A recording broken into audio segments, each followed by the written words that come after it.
Guys, just hanging out. We just got set up for tonight. This is Pop and Sass, kick back and relaxing. We're boondocking at, what's the name of this place again, Pop? Grove Park Wild Management. So Free camp. it's a free camping. They encourage you to kind of come hang out. So we found this spot and this is our view.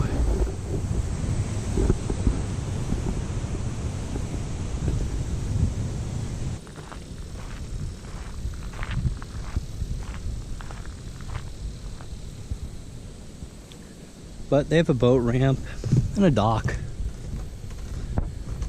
So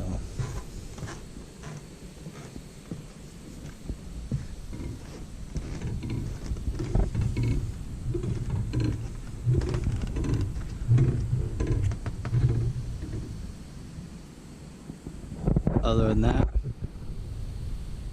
should be a good night. Tomorrow we're gonna go over and hit the fossil beds and take it from there. So I'll shoot you some video of the fossil beds. I might combine it all into one, make it happen like that.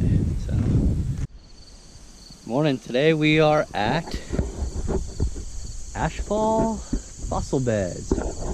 Gonna check it out. Pop says that he heard that this was a really cool place, so we got here. We're a little early. They open at 10. It's like 9:35 right now, so we're gonna hang out for a few minutes and then we'll go in and check it out.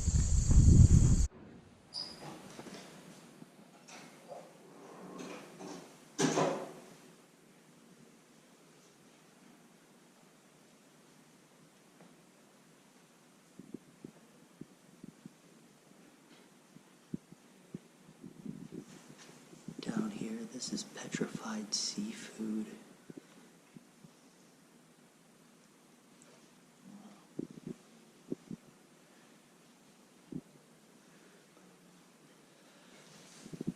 My favorite.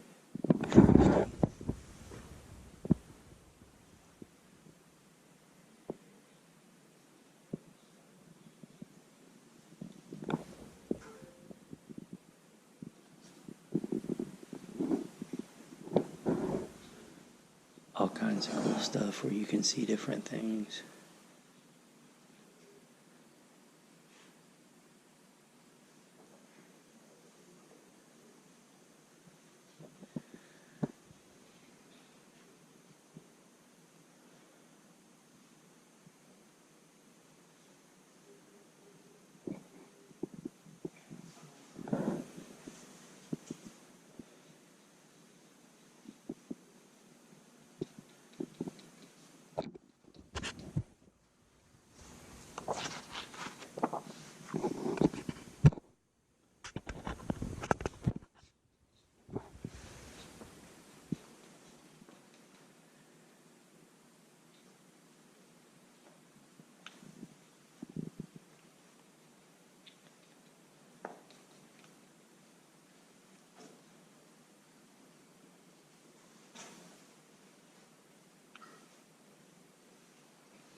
It's more that size though.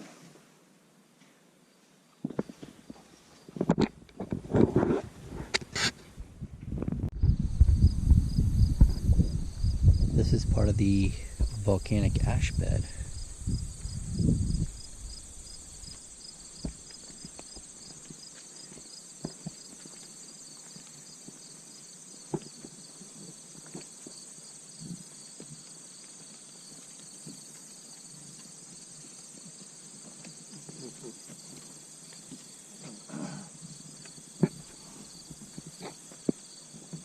Sign says 10 million years ago, saber-toothed deer, bear dogs, and American hedgehogs become extinct.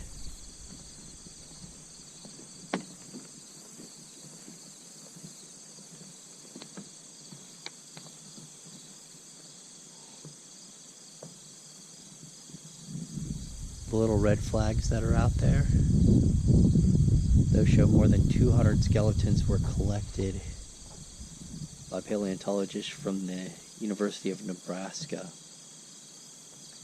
the yellow flag over in the corner over there, that's where they found the rhinoceros.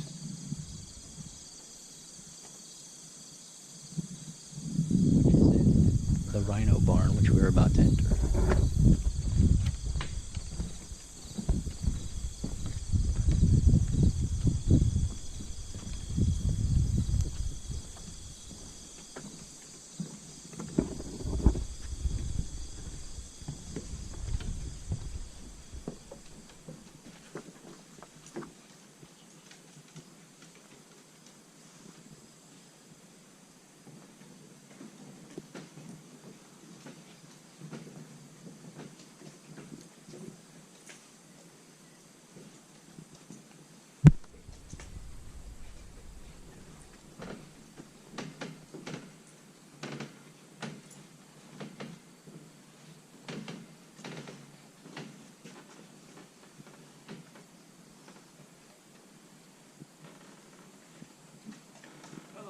Hey, how are you? Pretty good. How are you doing? Wonderful. All right. Well, unfortunately, this guy's ancestors beat him to these bones. Yeah. Sorry. So these fossils were actually uncovered just a couple summers ago. Yeah. So you can see we have actually found 2 new horses. This one right here is one of the larger 3-toed horses. And that's about as large as they got during the time of ashfall, only about the size of a white-tailed deer, much smaller than any modern horse. And directly below me, below the railing, is a small 3-toed horse, and that's the smallest species that we have found here. There's another one over there, and that's a very complete skeleton of one with a black cutout that kind of shows how large they got. And where all these footprints are, and this one too, those are where the dog tracks are. We have actually found the footprints of the bone-crushing dogs here. And those tracks are found on special layers where algae used to grow. They're algal mats. And these mats are slightly harder than the powdery ash that we're used to digging in, like these layers right here. So it's pretty easy to find those algal mats. And when we do, we kind of look through it, see if there are any tracks or anything else on there before continuing down. You said this was caused by, the ash was caused by a super volcano. Yes. Where was that volcano located? It was in southwestern Idaho. Okay. Yeah, almost 1,000 miles away from here. And that volcano was a Yellowstone eruption. And there are lots of volcanic fields across Idaho, including the one I'm talking about. Those were all made from that one hot spot that's in Yellowstone National Park right now. Okay. What's going on is that the hot spot isn't moving at all, but the crust that we're standing on is moving over that hot spot. So that's why there are so many different volcanic fields from that one hot spot. Okay. And there's a map down there that actually shows where that volcano is, and talks a little bit about what I just said.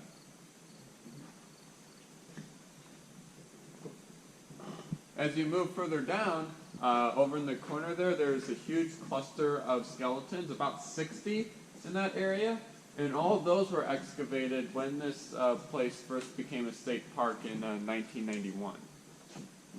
So all of those have been uncovered, and we're done excavating in that area. This area over here? Yep. You're still working this area here? Yep, we're working down this way. All of this ash, like the ledge here and all the ash over there, it would probably take about 15 years to uncover the rest of that. Right. So we are still going to be here a while, but we're not really concerned with time. We got a lot of time.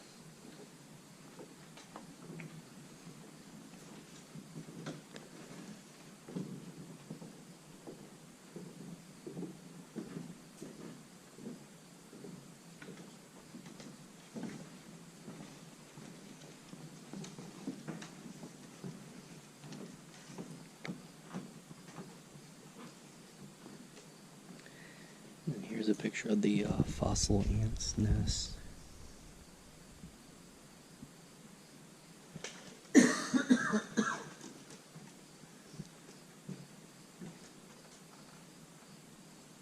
That raccoon-like dog in the photo right there is between those two rhinos, Mulder and Scully, right in front of you. Yeah. And it's really hard to see from this railing, but it's also on the TV screen. So when you move further down and take a look at the TV, Okay, you that's can this see dog this. here. Yep, and you can see it on the photo right there.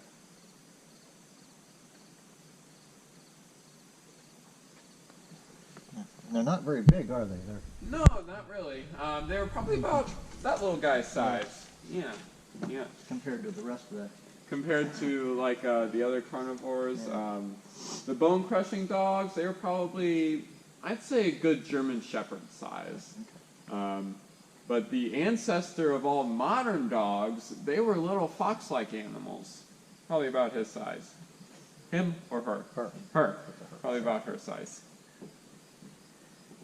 Yeah. And there's the small dog skeleton.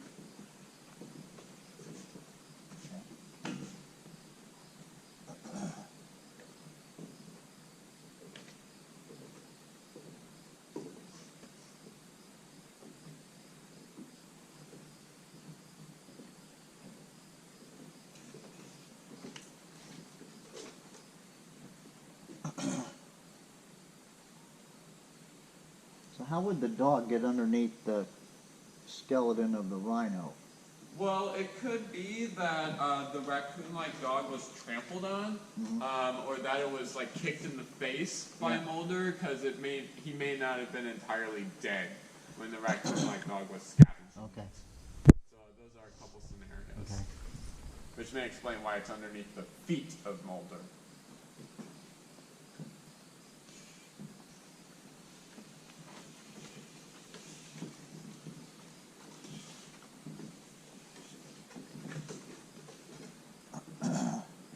Wow. Unborn baby rhino. That was found in the original National Geographic quarry where the red flags are out there. That was back in 78, 79, and they found over 100 skeletons in that area.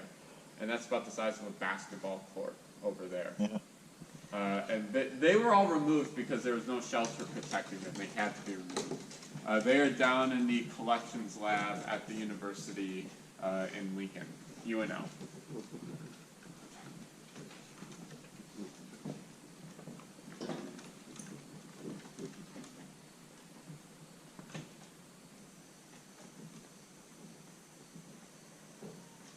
On the jawbone of that rhino in the case, you can see a white and rough bone growth, and that is called Marie's disease, and it's kind of like a side effect for the lung damage, and that's what happened to these animals. They inhaled this ash, which is made of shards of volcanic flesh, and it got into their lungs, and did a lot of damage to their lungs. So about 10 to 14 days later, that bone growth developed, and they developed high fevers, they were in a lot of pain, and their limbs were swollen from that bone growth. So they went into the water hole because they wanted to cool off and rest and feel better. It didn't work out for them, but it worked out for us because they died in the water hole and they were buried very deeply and very quickly. So that accounts for the excellent fossil preservation. And these animals actually died at different time intervals. The smallest animals, the birds and turtles, they actually only lasted a couple of hours after inhaling the ash, so they're at the very bottom. After them, the horses and camels eventually succumbed to the ash. They lasted about 2 weeks, and the rhinos lasted about 4 to 6 weeks. And one way we see that is we see the horses underneath the rhinos.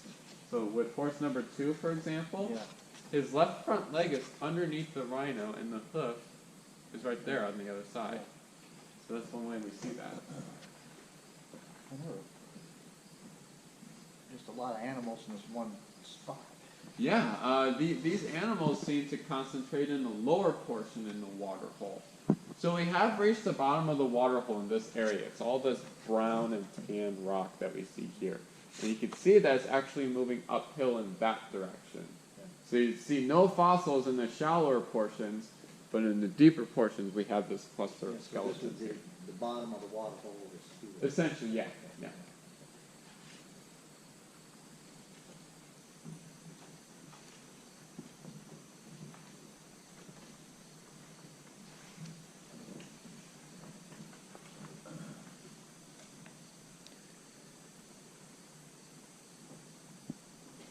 all this space out here. It makes you wonder how much other stuff is out here that we It does haven't make even you wonder. found. Yeah. And we do know that the water hole extends beyond that far wall over there, just across from you, and the wall over to the right. So if we were to expand, which may be considered in the future, we would do so in either of those two directions. I mean, out all over Nebraska, this area. Oh yeah, yeah. Nebraska, like the whole state of Nebraska, it's really good for finding mammalian fossils, especially during the Ice Age. So, in fact, Morrill Hall in Lincoln, that's the museum, the state museum. They have among the most extensive mammalian collections in the country. I think they're second only to the Smithsonian. This is awesome. And we do get lots of visitors who bring in fossils that they saw, like they found in their farmland or their backyard. Yeah. They come in and they identify for them. And even Mount St. Helens, as spectacular as it was very small in comparison to the supervolcanoes. These supervolcanoes were at least 1,000 times more powerful than any normal volcanic eruption experienced in human history.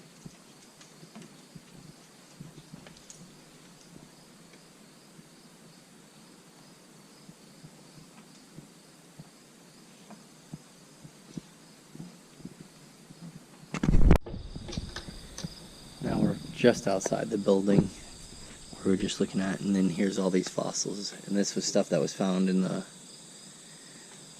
riverbed.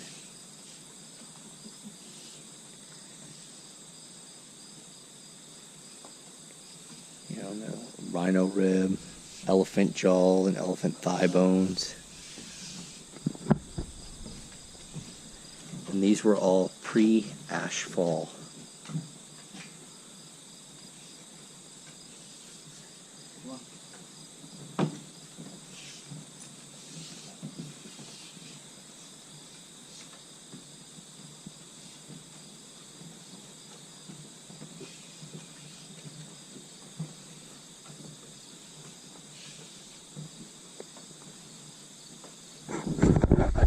Some of these were just by erosion, just normal erosion since then.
This right here is large pieces of tortoise shell.